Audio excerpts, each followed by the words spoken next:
Hai semua, apa kabar?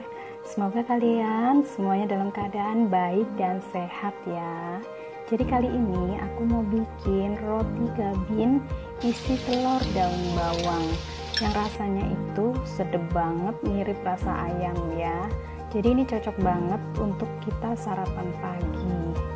Oke, untuk selengkapnya, tutorialnya jangan lupa saksikan ya. Dan sebelumnya, silakan kalian like, subscribe, dan komen, juga share video ini ke semua sosial media kalian. Stay tune terus ya.